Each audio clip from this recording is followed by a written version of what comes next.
So we're going to jump straight into our next speaker. I think he's online, he's with us. My co-host from yesterday, Mr. George Miennie, who's the CEO of AutoTrader, and he's going to be talking to us about South Africa's digital transformation risk and that steepening hockey curve that we've been talking about. George, are you with us, sir? Not in person, obviously, but nice to see you again and really nice to be here. Fantastic.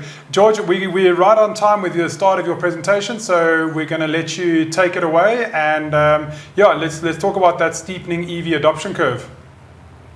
Lovely stuff, lovely stuff. So hello everyone, and thank you for being here. And it was really nice to see you yesterday. I hope everybody's having a good time. I really enjoyed yesterday's content as well as this morning so far. And today, what I'm going to try and do is provoke some thought starters in terms of the future of EVs in South Africa based on the data that we see. And the title of my topic today is South Africa's digital transformation risk, a steepening EV adoption curve. And there's effectively two core parts here, two separate topics, but they are effectively intertwined into one.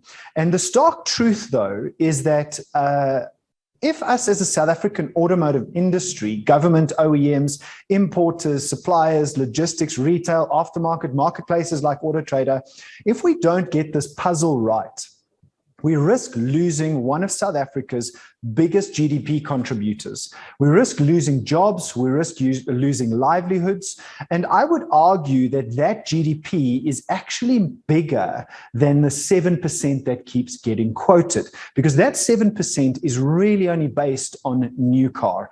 There is a whole plethora of services and products that get sold outside of just new cars. So I would say the automotive industry in South Africa contributes a whole lot more than just 7%.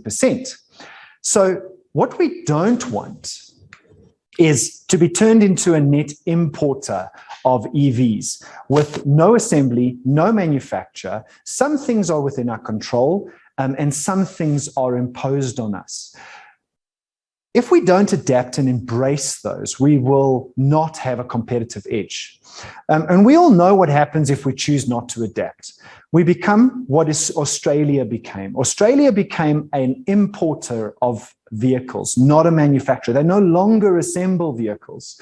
And the other risk is if we don't change, we will be saddled with old technologies in building ICE vehicles for potentially South Africa's demand, which is only about 40% of the stuff that we actually produce, and for the rest of Africa.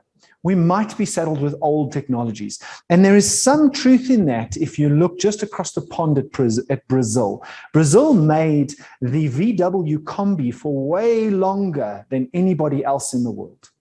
So while South Africa has enjoyed strong growth in the auto industry for decades, largely due to exports, we risk losing a significant portion of this. Over 60% of our vehicle production in South Africa is exported. If we don't move quickly to satisfy EU demands, we stand to lose 60% of these exports, or should I say 60% of our manufacture, which is exports.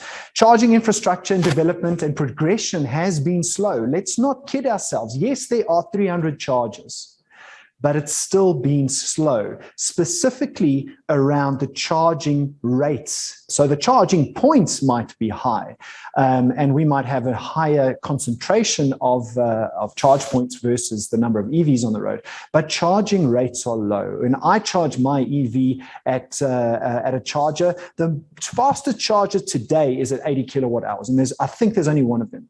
OEM manufacturers and technicians are not yet fully trained and equipped to build and support EVs in South Africa. Our economy is still under significant pressure with increasing risk because of these aliens that have landed in the form of COVID.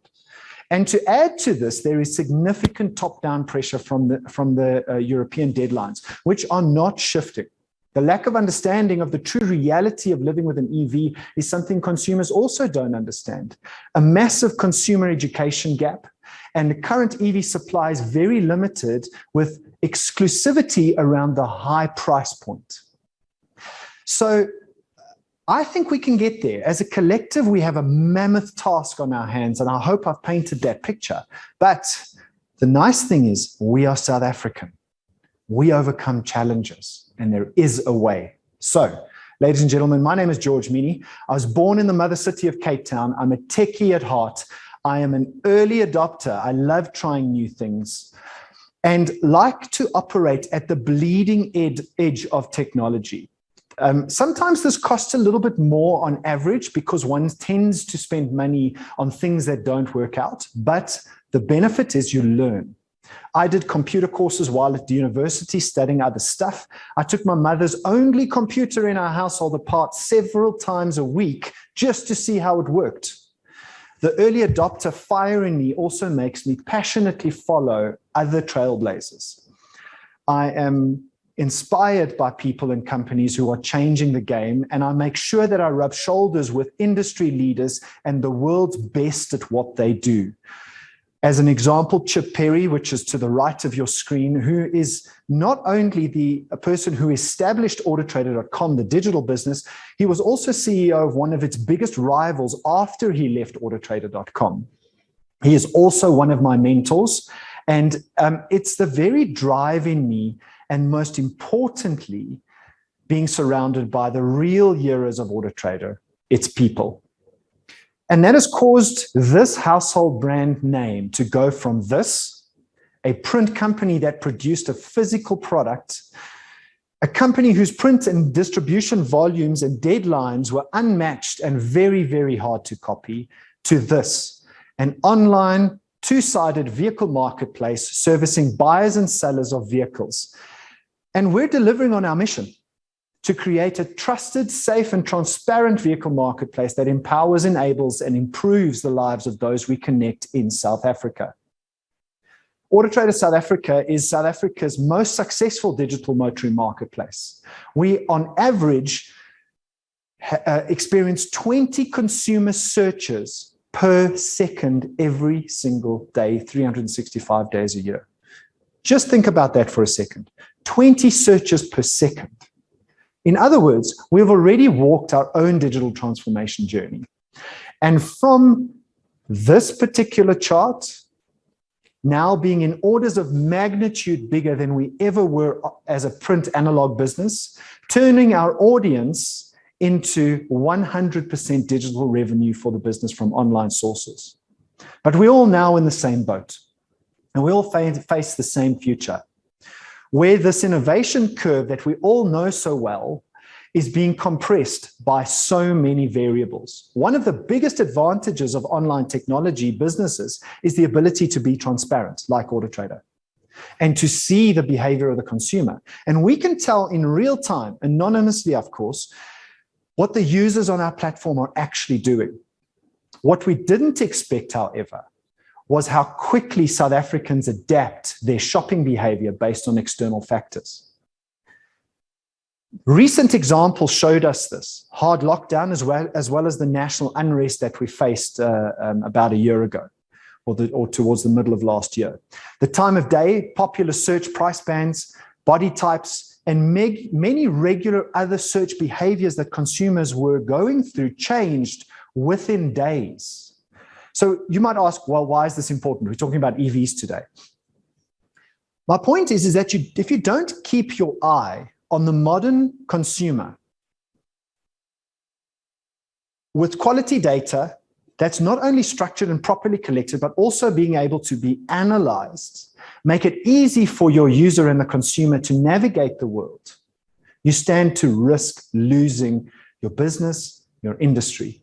An example of what I mean is in 2019, we introduced the South Africa's first Google-style text-based search on AutoTrader. In other words, users simply have to type in the beginning of a make, model, and variant into the search box on AutoTrader, and the system will build them a list.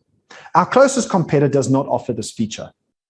At first, the take was a little bit slow, and early adopters often think that their investment isn't worth the time. We spoke about early adopters a little earlier.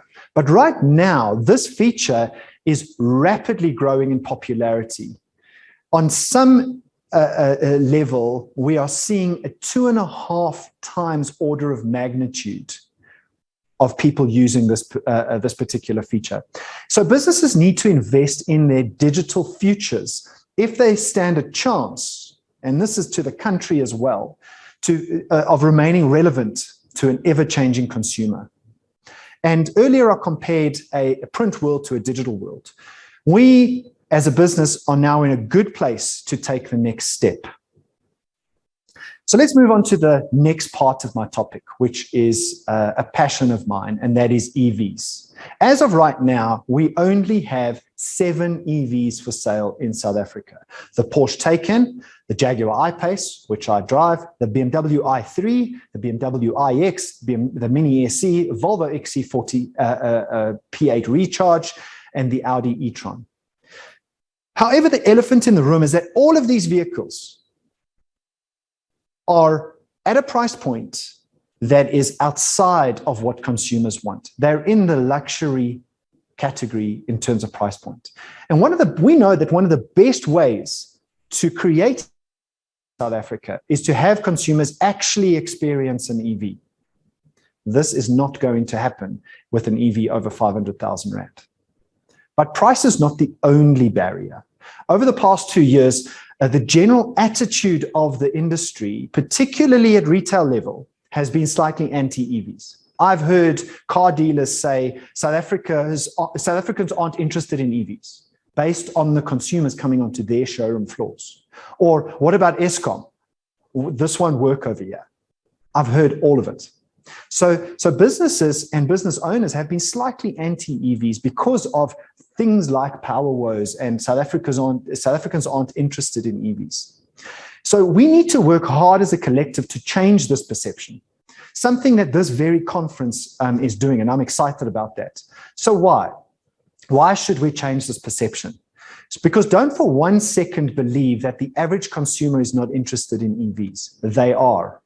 There are over 540,000 searches for EVs in 2021 alone, which is still relatively small compared to the entire AutoTrader platform, but it is the fastest growing segment on our platform. It is it's growing at over 5 times faster than any other vehicle category on AutoTrader in terms of search. So you might think this is driven by supply. And I heard a supply being spoken about a little bit earlier on before my session. It's not as a result of the lack of supply or as a result of supply. And the reason I say this is because in the data on AutoTrader, we see that people are searching for EVs that do not exist. An example of this is an electric Toyota Hilux. An electric Toyota Hilux does not exist. So this is encouraging, but more encouraging than this is, more encouraging than searches, however, is EV advert views. Now, if you go from searches to advert views, this is actually somebody viewing a car. We have had growth in the order of magnitude of about 3 times over the last year. 3 times versus the overall website. And in 2020, there were only 92 new EVs sold in South Africa. And in 2021, a whopping 218 new EVs sold. Who knows what's going to happen in 2022? That's a 2.5 times multiple from 1 year to the next. If we continue those kinds of multiples, this market is set to grow very fast. And a growing new EV market also leads to a growing used EV market. And it's very obvious to see why the BMW i3 on AutoTrader's platform is the most inquired on EV. And the one that, because it's the one that gets closest to that magical price point now as a second-hand vehicle at 500,000 Rand. So in terms of when consumers are likely to buy an EV, based on the research that we've done, the data from the 2021 EV buyer survey shows that 70% of car buyers said that they were likely or very likely to consider purchasing an electric vehicle in the future. So that's 70%. It's only 2% up from 68% from the previous year's research, but it's still a big number. That is almost 2/3 of consumers researched. And remember, we researched almost 3,000 consumers, which is a very, very representative sample set, and people that are in the market to buy a car right now. So while we can see consumers want EVs, have we done our homework to really understand what it takes to own an EV? Or are we all guessing based on confirmation bias and theory and armchair experts, people that actually have not experienced an EV? People that come from a theoretical perspective with me carry less water than people that come from an actual practical viewpoint. What are the challenges the regular consumer could potentially face when the opportunity arises to actually buy an EV? And to help answer this question, I decided to take the personal plunge. Because I said I'm an early adopter, and I bought my first ever EV, the Jaguar I-Pace. I love this car, the best car I've ever owned. I made the purchase intentionally as I wanted real-life experience of EV ownership, not just the theory from couch experts. Some challenges do exist, I can tell you, after owning this EV for about 3/4 of a year. But my EV experience has been mostly positive. The first of my experiences relates to the naysayers or armchair experts, given our country's power woes. That one cannot run an EV in South Africa, or we can't reach mass adoption. I can stand here and categorically say to you today that that's not true. Eskom is not a major barrier when it comes to owning and living with an EV. There are many examples I can draw on, too many to probably mention here. And we've gone through analysis by paralysis in terms of the data over the last 2 days. But engage with me on social media and I'll unpack them for you. And you'll see a bunch of QR codes in the slides that are coming up. Scan those QR codes and then you can follow my EV journey. We've heard over and over and over again at this conference particularly that everyday running costs of EVs are very low. I can attest to that. That's a fact. Even using grid power and not solar, EV running costs are much smaller than fuel prices. Not only fuel prices, because everybody seems to focus on fuel prices. EVs have approximately 200 moving parts versus an ICE vehicle's 2,000 to 3,000 moving parts. So the cost of actually servicing and maintaining EVs comes down. We just haven't seen those things yet because EVs haven't been in the market very long. And then say what you like. We need Eskom. We need the support of Eskom. Why? Because the payback of setting up renewable energy at home is more expensive than the price of batteries or should I say the barriers on to an EV. That is an image of my home's roof. That was my solar panels before I bought my EV, and I've doubled the number of solar panels on my roof since buying the EV. So I installed off-grid solar in my home when I bought the Jaguar I-Pace. And while the benefits of setting up this renewable energy at home are rewarding and has brought down my monthly cost significantly, they're out of reach for most South Africans and will be for quite a long time. This makes Eskom a must-have, not a nice-to-have. And we as South Africans need to stop complaining, but help fix the problem. Support and try and help local municipalities, help Eskom get our power system across the line. But back to EVs. The industry still has a lot to do on two fronts, in my opinion. Consumers as well as technician education is vital. As an example, the things that I've learned is that there's an inverse relationship between speed and efficiency when driving an EV. Single pedal driving and changing your driving style so that you get the maximum range out of your car and not driving an EV like you would drive an ICE vehicle.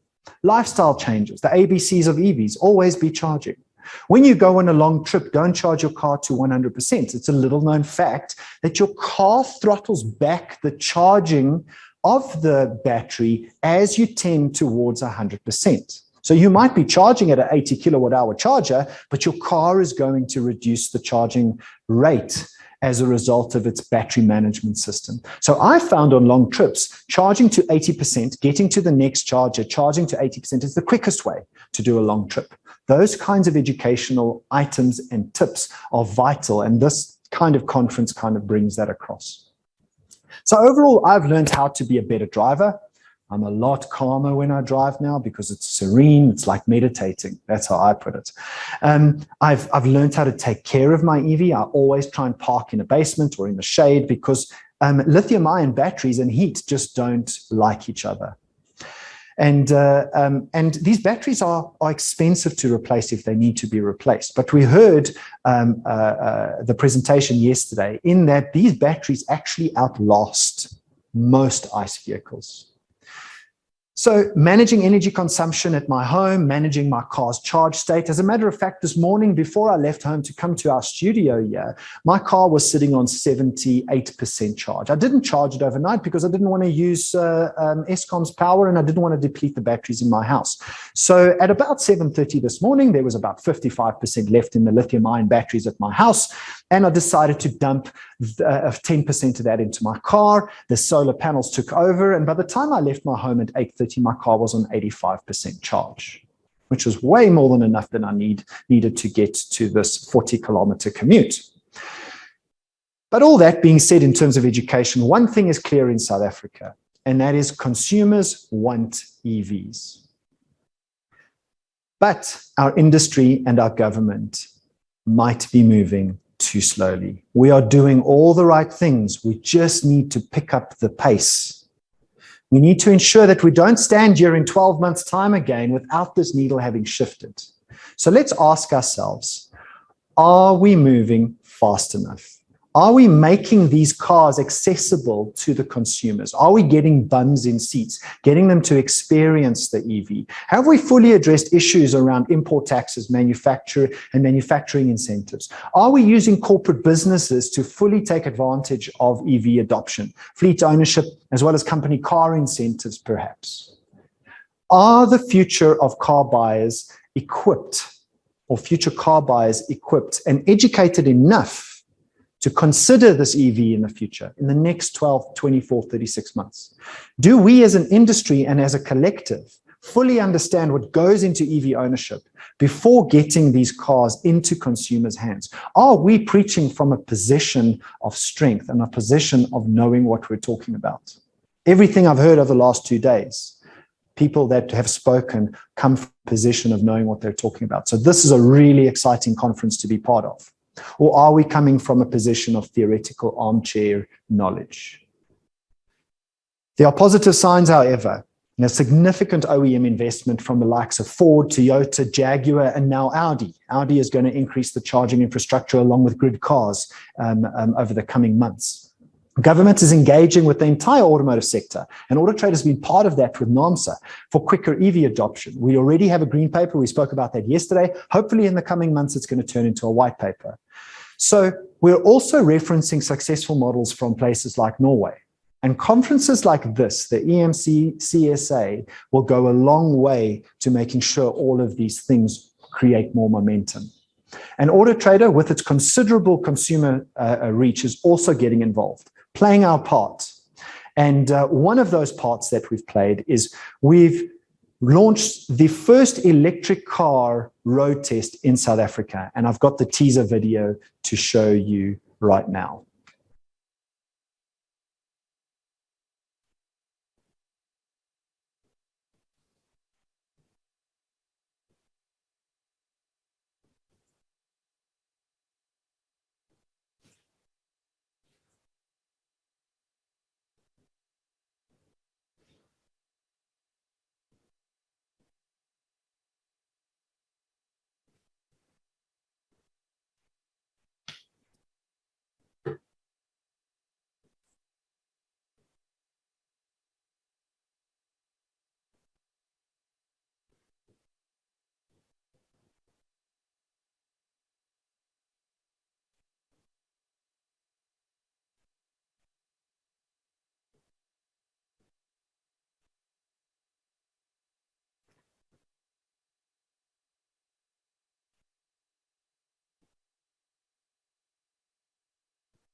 So I hope you heard that that video, because I couldn't hear it on my end. But nonetheless, if you didn't, go onto AutoTrader's YouTube channel and go and watch it.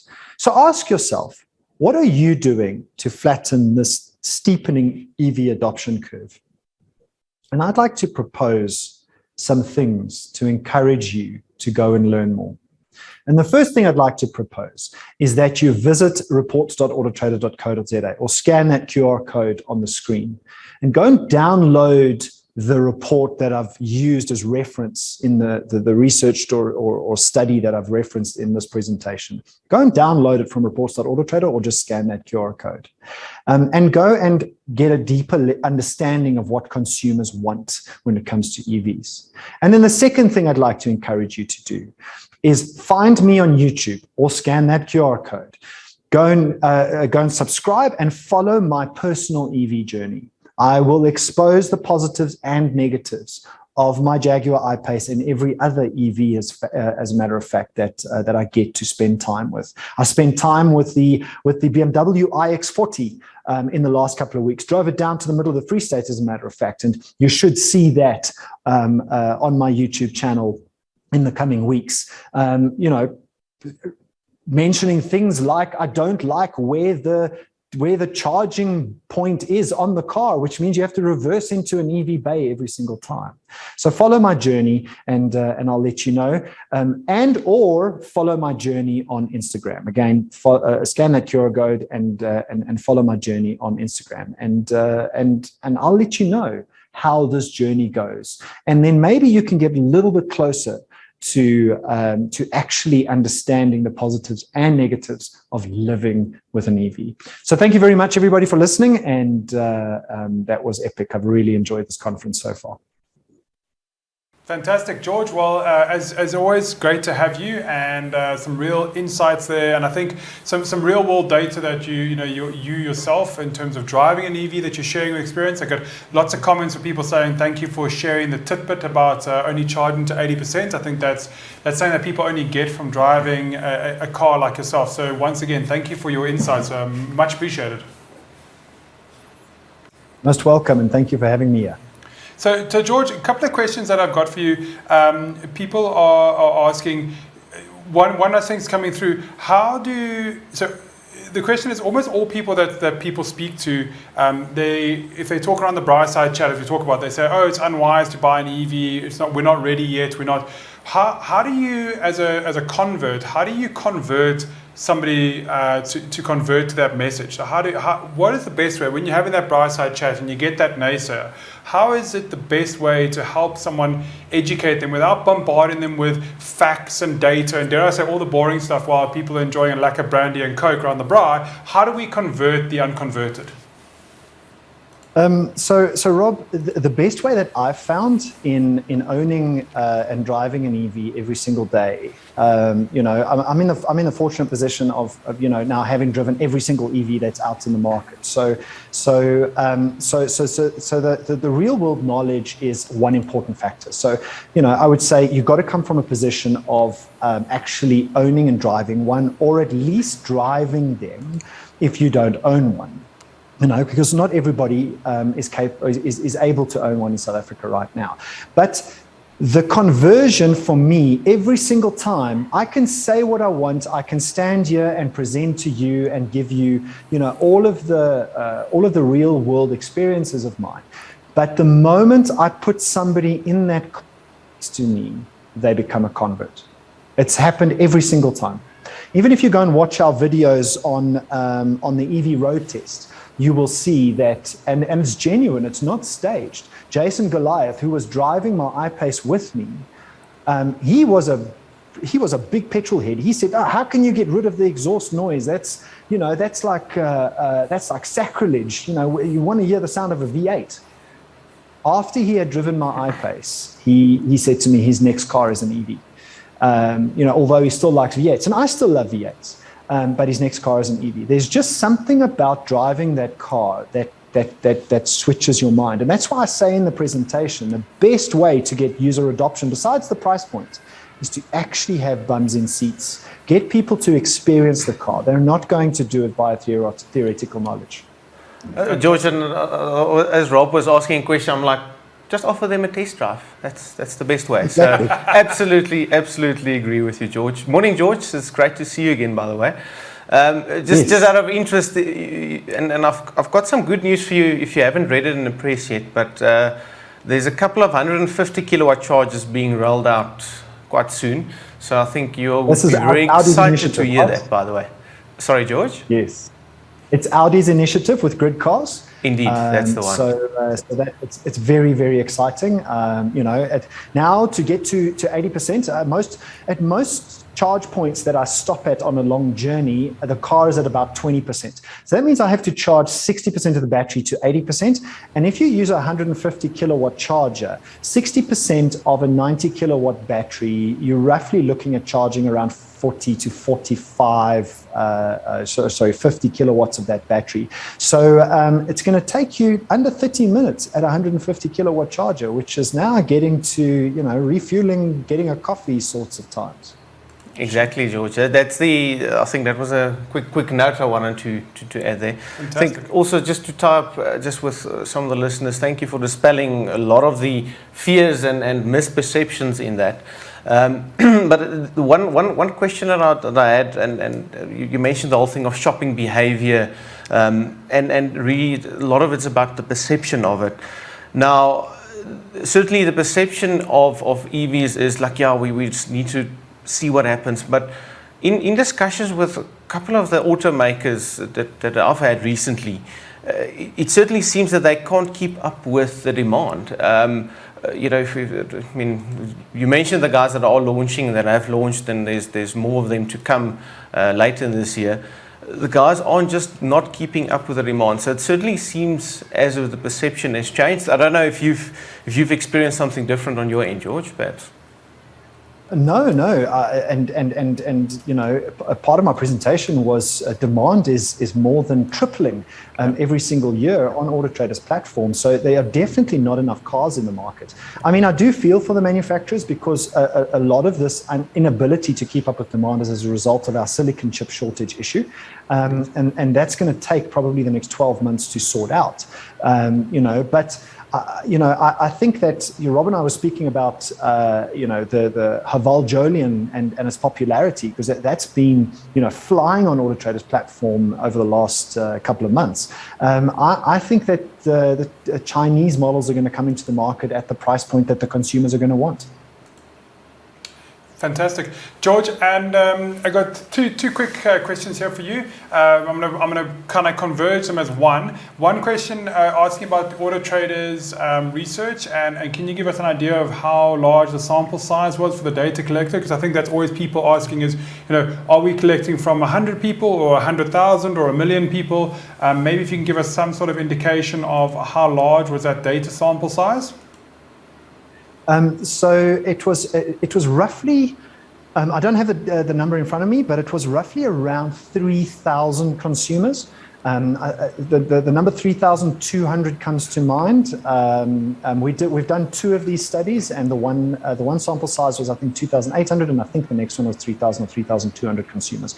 So statistically very relevant, in terms of the population of car buyers, if that answers the question. Yeah, I think that answers it perfectly. I think people, just like to know that, there's a decent sample size going out there, and you guys definitely are achieving that. One of the comments we've had, and I wonder if you would agree with it, is that one of our attendees is saying that the key is actually changing customers and customer habits, not so much trying to make an EV that allows you to have long range, because we've been all used to buying your car and saying, I can get 800 kilometers, so I have to fill up a tank. But actually more changing customer habits and lifestyles. Would you as a convert, would you agree to that? There's also the consumers have to change instead of the OEMs meeting products to match the old consumer demand. Would you agree with that kind of hypothesis? Yes. So, we spoke about this yesterday, Rob, as well, which is we don't need cars. I mean, the most expensive part of an EV is the battery. We don't need 90 kilowatt hour batteries like is in my iPace. If you're using that car for the regular day-to-day commute, school run, shops, work and back, you don't need a 90 kilowatt hour battery, and that significantly brings the price of the car down. So consumers shouldn't be afraid of the fact that OEMs might bring out cars with smaller batteries in order to bring that price point down. You don't need more than maybe 20, 30 kilowatt hours, maybe 100, 150 kilometer range at the most on an EV in order to do the regular commute. So I would agree with that. Fantastic. Jaco, questions? Really, it's more a personal question, I guess, George, but we're really curious here to understand how you manage to meditate in Joburg traffic. I know you drive an EV, but how do you manage that? So a couple of things that the EV brings. I mean, ICE vehicles have got these features as well. The Jaguar I-Pace has level 2 autonomy, which is, you keep your hands on the steering, the car steers for you within the lanes of the motorway. It doesn't do it in the side roads, but within the lanes of the motorway, the car will keep itself within the lanes, as well as keep a safe following distance from the car in front of you. So that's the one thing. The other thing is the sheer silence inside the car. You know, it's and most of these EVs, they've had to rethink how they insulate them, because you hear a lot more road noise if you don't insulate it, because the engine noise is gone. So that silence, you know, I've even started to listen less to the radio and to music because the silence is just so serene. So anecdotally, that's, you know, kind of a little bit of a meditative state. Fantastic, George. And I suppose people really enjoying the content that you guys have shared with us. I mean, all these EV, you know, performance test drives, all this new content. You know, is that what we're going to expect to see more from AutoTrader? Are you guys going to be conducting more of these EV tests as more as the market becomes available? Have you seen an uptake in that kind of media and content that you guys are sharing? I know our audience are obviously all EV converts and they're enjoying it. Has the general public also responded in the same way to that content? Most definitely. So we're already planning the second one as we speak. So we did the first one right at the beginning of this year, and we're already planning the second one. So we want to, you know, and those EV road tests are not about necessarily pitting the cars against each other. They're more about pitting the car against itself. What can you expect out of this EV? And that is our objective, is to really expose. I'll give you an example. My Jaguar I-Pace, the WLTP range for my Jaguar is 470 kilometers. The real world range in the tests that we did, we drove my car at 120 kilometers an hour constantly until the battery was on zero. And we got 278 kilometers out of the battery. But you generally won't drive constantly for 120 kilometers for that length of time. So that's really the minimum range that I-Pace will get based on driving 120 constantly, no regenerative braking, no starting and stopping, etc. Fantastic. Well, George, I'm happy to throw my name in the ring for that second test. You know, I can be full of personality. I can be funny. I mean, I'm there. Just send me a message. I'll be there. You might just get a call there, Rob. Fantastic, George. Well, I know you're a busy guy and you've got lots on your plate, so we're gonna love and leave you. Thank you so much for sharing your insights. It's always great to hear from people who are right at the tip of the spear, you know, who talk the talk and walk the walk. So thank you very much for sharing your time, and again, thank you for AutoTrader for being our media partner for EMSA 2022. We appreciate you guys being a part of this event.